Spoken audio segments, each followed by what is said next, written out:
Om Swastiastu, perkenalkan saya perwakilan dari kelompok 7 ingin menjelaskan tentang tugas besar struktur, di mana anggota-anggota saya yang pertama Kadek Geli Kurniawan, NIM 202362121104, Imade Ananda Krishna Kirana Astawa, NIM 202362121105, Madu Widya Priyadi 202362121102, Putri Iwan Julianika 202362121109, Imade Wahyu Adi Wiguna NIM 202362121098. Oke, yang pertama saya akan menjelaskan tentang toko baju terlebih dahulu.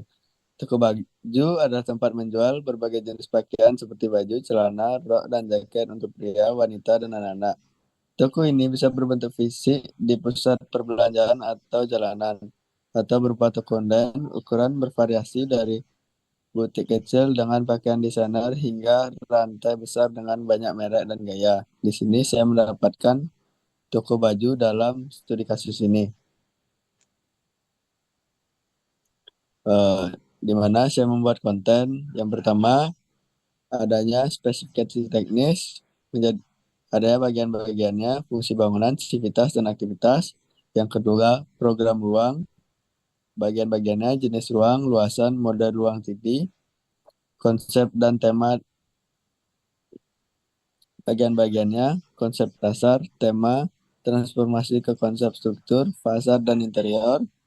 Yang keempat, konsep struktur, bagian-bagiannya, model struktur, sistem struktur terjabarkan, sub, super, upper, prinsip struktur, kekakuan, kekuatan, kestabilan, estetika, dan tektonika. Yang kelima, gambar perancangan, denah, tampak potongan, rencana struktur, rencana kolom, pondasi, seluf, plak lantai, ring balok, rangka, dan rangka atap. Detail prinsip, 3D modeling bangunan, dan 3D struktur. Dan yang terakhir ada video proses.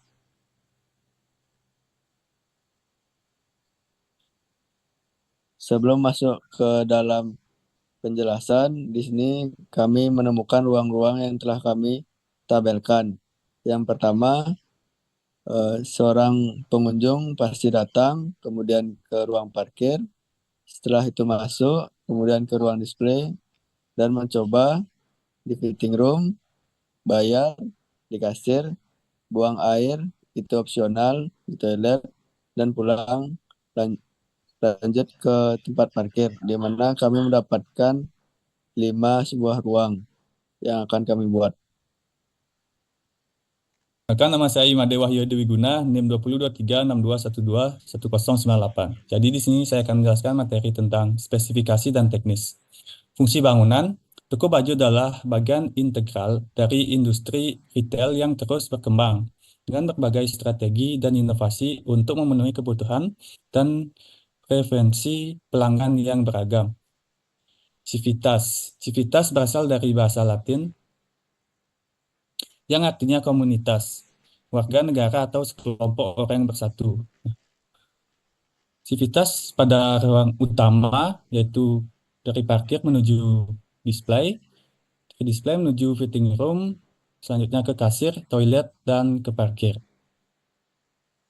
Civitas penunjang dari parkiran menuju ke kasir, kasir ke gudang, toilet, dan kembali ke parkiran. Aktivitas yang dilakukan di toko baju sebagai berikut. Staff, bagian jaga kasir, jaga gudang, dan pelayanan. Customer, memarkirkan kendaraan, memilih display, mencoba pakaian, melakukan pembayaran ke kamar mandi kecil, dan balik ke parkiran.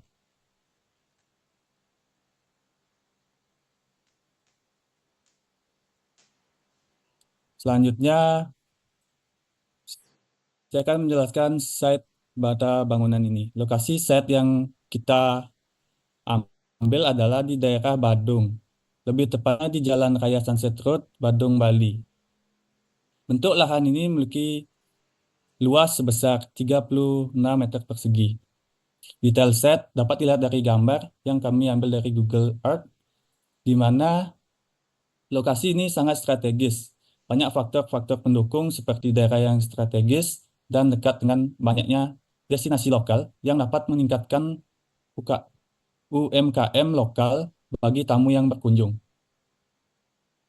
Dari sini saya akan menjelaskan materi tentang jenis ruang, di mana ada ruang toilet. Kami menyediakan toilet baik bagi customer maupun staff yang menjaga dengan luas ruangan 2 meter persegi. Selanjutnya ada gudang display. Kami membuat gudang display gabung dengan kasir yang dimana kami menambahkan lemari untuk display di toko dengan luas ruang 1 meter persegi. Kami menyediakan kasir bagi staf di mana kami menempatkannya pas di depan pintu masuk toko dengan luas ruangan 0,6 meter persegi. Selanjutnya ada ruang display. Untuk display kami pasang pada bagian toko depan agar terlihat oleh pandangan luar dengan desain bangunan kami full kaca dengan luas ruangan 5 meter persegi. Selanjutnya ada tempat parkir. Tempat parkir kami desain di sebelah kanan bangunan dengan luas 18 meter persegi.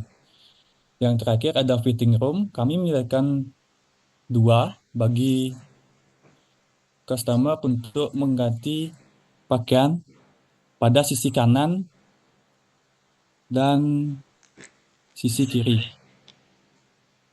dengan luas 1 meter persegi.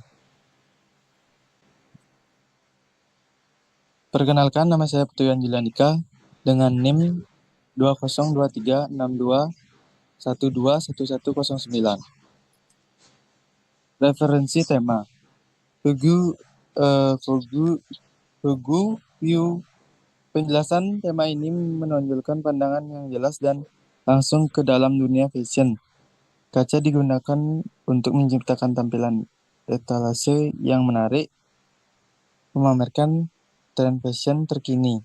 Interior toko dirancang agar pelanggan dapat dengan mudah melihat dan mengakses produk yang dipajang. Memberikan pengalaman belanja yang menarik dan dinamis. Next. Konsep. Transparent storefront memanfaatkan kaca untuk menciptakan fasad toko yang sepenuhnya transparan, memungkinkan pelanggan melihat langsung ke dalam toko dalam produk yang dipajang. Konsep ini menekankan keterbukaan dan aksesibilitas. Tema desain. Fugu View. Tema ini menonjolkan pandangan yang jelas dan langsung ke dalam dunia fashion. Kaca digunakan untuk menciptakan tampilan etalase yang menarik, memamerkan tren fashion terkini. Interior toko dirancang agar pelanggan dapat dengan mudah melihat dan mengakses produk yang dipajang. Berikan pengalaman belanja yang menarik dan dinamis. Next. Transformasi konsep dan struktur. Berikut adalah hasil dari transformasi dari program ruang dan konsep bangunan menjadi model 3D struktur.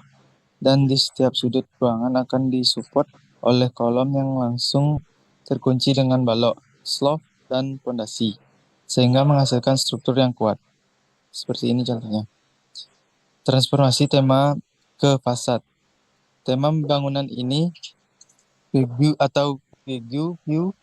di mana ingin menciptakan sebuah fasad yang menonjolkan kesan terbuka sesuai dengan tema kita.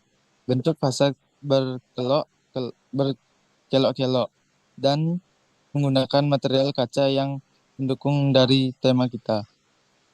Menggunakan tema ini agar customer secara terbuka dapat melihat display sekaligus ingin menciptakan kesan upper space.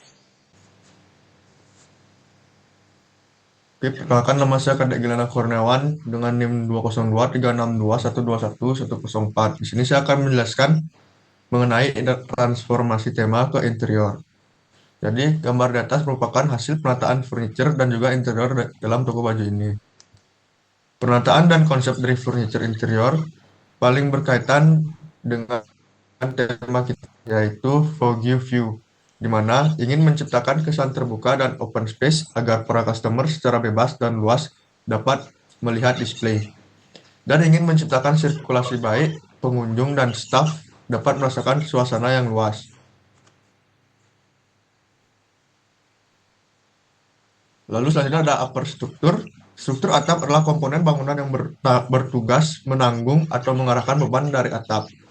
Bagian ini terdiri dari rangka atap dan penopangnya. Rangka atap bertanggung jawab menahan beban dari material penutup atap. Umumnya terdiri dari susunan vertikal dan horizontal seperti balok kayu, bambu, atau baja, kecuali atap beton. Dibangun toko baju ini, struktur atap menggunakan rangka kayu dengan penopang berupa kuda-kuda. Penopang rangka atap atau kuda-kuda adalah balok kayu yang disusun membentuk segitiga. Kuda-kuda berperan sebagai penyangga utama di bawah rangka atap untuk menopangnya. Di bagian atas, kuda-kuda terhubung dengan balok hubungan sebagai pengaku, sementara kedua ujungnya terhubung dengan kolom struktur untuk menyalurkan beban ke tanah. Selanjutnya ada superstruktur. Superstruktur bangunan merajuk pada bagian struktur yang terletak di atas fondasi dan elemen dasar atau substruktur. Superstruktur terdiri dari komponen seperti kolom, balok, lantai, dinding, dan atap yang membentuk serta menopang bangunan di atas permukaan tanah. Fungsi utama dari superstruktur adalah untuk mengarahkan berbagai beban yang bekerja pada bangunan atau seperti beban mati, beban hidup, beban angin, dan beban gempa ke substruktur. Kemudian, beban-beban ini dialirkan ke dalam tanah untuk menjaga kestabilan dan keamanan bangunan. Lalu ada konstruksi kolom dan balok. Kolom dan balok adalah elemen utama yang menyalurkan beban dari lantai ke fondasi. Memastikan penempatan tulangan atau besi beton yang tepat dan pemadatan beton yang baik. Lalu ada lantai dan dinding. Lantai dapat terdiri dari beton bertulang, kayu, atau bahan komposit, tergantung pada kebutuhan struktural dan fungsional. Dinding dapat dibuat dari bata, beton, kaca, atau material lainnya, dan berfungsi sebagai penutup serta kadang-kadang juga sebagai penopang beban. Lalu, ini adalah gambar dari kolom dan balok yang digunakan.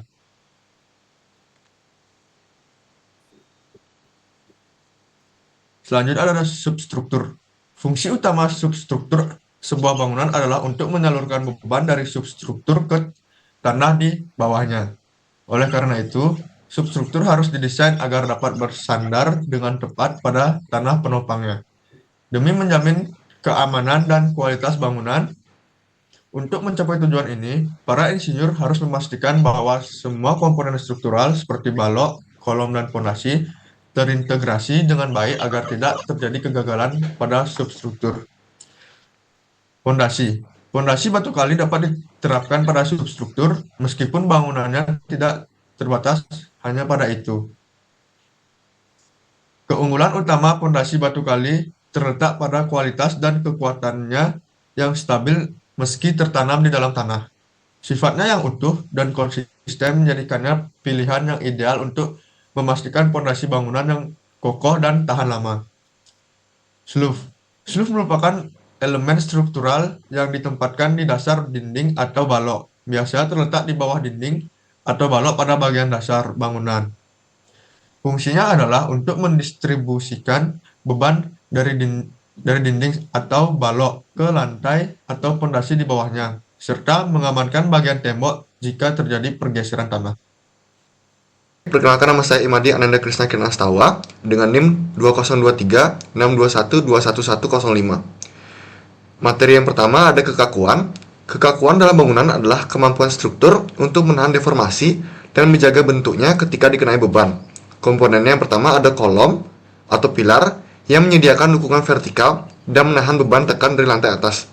Yang kedua ada balok, menyediakan dukungan horizontal dan mentransfer beban dari lantai atau atap ke kolom. Berikutnya ada kestabilan. Kestabilan dalam struktur bangunan berarti kemampuan bangunan atau elemen struktural untuk tetap berdiri tegak dan berfungsi dengan baik tanpa mengalami kegagalan atau keruntuhan ketika menghadapi berbagai jenis beban seperti beban mati, beban hidup, angin, dan gempa. Komponennya, yang pertama ada pondasi. Bagian bawah struktur yang menyalurkan beban bangunan ke tanah, memastikan bahwa bangunan berdiri kokoh dan stabil. Yang kedua ada kolom, elemen vertikal yang mendukung beban dari lantai dan atap, serta menyalurkan beban tersebut ke pondasi. Yang ketiga ada balok, elemen horizontal yang mendistribusikan beban dari lantai, dinding, atau atap ke kolom. Berikutnya ada kekuatan. Kekuatan dalam struktur bangunan adalah kemampuan material atau elemen struktural untuk menahan beban tanpa mengalami kegagalan atau kerusakan. Ini memastikan bahwa bagian-bagian seperti kolom, balok, dan dinding dapat mendukung beban yang diterima seperti beban mati, beban hidup, angin, dan gempa, tanpa runtuh atau mengalami deformasi signifikan. Kemudian ada komponen.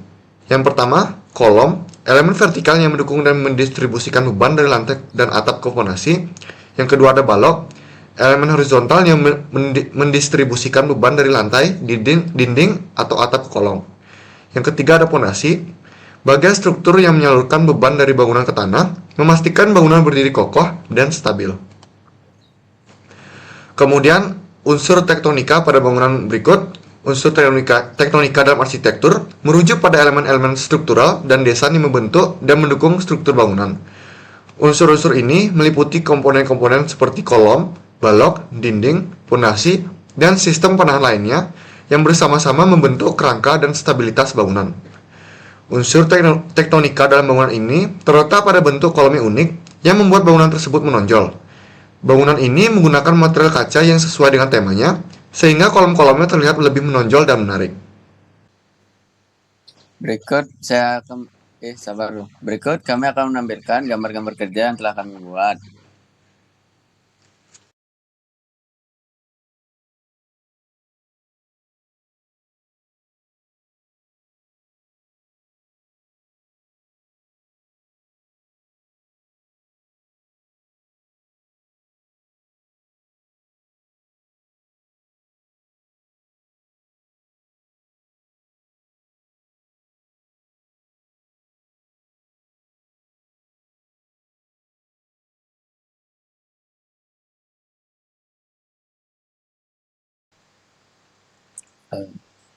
Baik, kami juga membuat 3D design dari bangunan ini. Dilihat dari gambar yang telah kami buat. Baik, untuk 3D design dari strukturnya, lihat dari gambar yang telah kami buat seperti ini. Baik, ini adalah 3D design dari bangunan dan interior yang kami buat sesuai dengan tema dan konsep yang kami pilih. Sekian dari presentasi kelompok kami perwakilan dari kelompok 7. Jika ada kesalahan kata, kami mohon maaf. Kami tutup presentasinya.